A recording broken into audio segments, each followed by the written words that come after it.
প্রথমবারের মতো রাজনৈতিক নেতাদের নিয়ে জাতিসংঘ অধিবেশনে যাচ্ছেন দেশের কোনো অরাজনৈতিক সরকার প্রধান। ডক্টর মোহাম্মদ ইউনূসের এমন সফর সঙ্গী বাছাই নিয়ে নানা বিশ্লেষণ চলছে রাজনীতিতে। তবে সরকার বলছে আগামী বছর যাদের হাত ধরে গণতন্ত্রের যাত্রা শুরু হবে বাংলাদেশে, তাদেরকে বিশ্ববাসীর কাছে তুলে ধরতেই এই উদ্যোগ। এটিকে ইতিবাচক হিসেবে দেখছেন রাষ্ট্রবিজ্ঞানীও। শফিকুল ইসলাম সবুজের রিপোর্ট। এটা কি? ও এটা কেন তুমি জানো না? ইলেকট্রা দিচ্ছে এক্সচেঞ্জ অফার। অন্তর্বর্তী সরকার প্রধানের দায়িত্ব নেয়ার পর দ্বিতীয়বারের মতো জাতিসংঘ সাধারণ পরিষদে যোগ দেবেন ডক্টর মোহাম্মদ ইউনূস।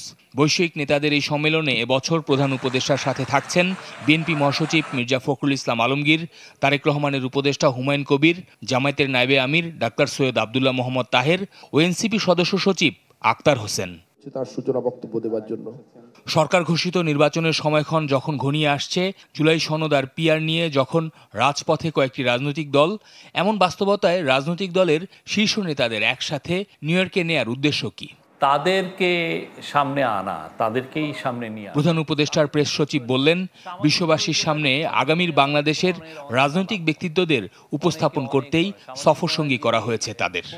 তারা যে আমাদের পার্টনার এটাই, এবং আমরা যে একটা ডেমোক্রেটিক ট্রানজিশনে আছি সেটাই জানানো, যে আমরা একটা ইন্টারিম গভর্নমেন্ট, আমাদের মেয়াদ জাস্ট ফেব্রুয়ারির প্রথম অর্ধে যে ইলেকশনটা হবে তারপরে আমরা শেষ, এবং ইলেকশনে আমাদের যারা পলিটিক্যাল পার্টি, যারা এই আন্দোলনে ছিলেন, যারা এই ডেমোক্রেসি রেস্টোরেশনের জন্য যারা মুখ্য ভূমিকা পালন করেছেন, তাদেরকে সামনে আনা, তাদেরকেই সামনে নিয়ে আসা, বিকজ তারাই তো ইভেনচুয়ালি এই ভোটাভুটিতে তারাই টেক পার্ট করবেন। ঢাকা বিশ্ববিদ্যালয়ের রাষ্ট্রবিজ্ঞানের এই অধ্যাপক বিষয়টিকে সময়োপযোগী সিদ্ধান্ত হিসেবেই দেখছেন। এটি ডক্টর ইউনূসের প্রতি রাজনৈতিক শক্তিগুলোর সমর্থন আছে সেই বার্তা দেয়। রাজনৈতিক দলগুলোর মধ্যে যে বিভেদ আপনি সাম্প্রতিক সময় লক্ষ্য করছেন, সেই বিভেদটা যাদেরকে কেন্দ্র করে তাদের প্রত্যেকের কিন্তু প্রতিনিধি এখানে আছে।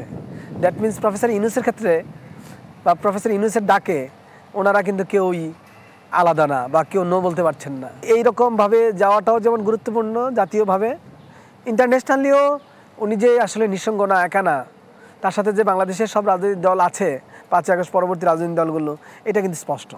জাতিসংঘ সাধারণ পরিষদ অধিবেশনের ফাঁকে প্রধান উপদেষ্টা বিশ্বের বিভিন্ন দেশের সরকার ও রাষ্ট্রপ্রধানের সাথে বৈঠক করবেন। এবার 80 বছর পূর্ণ করছে জাতিসংঘ। সাধারণ অধিবেশনের এবারের প্রতিপাদ্য better together 80 years and more for peace, development and rights।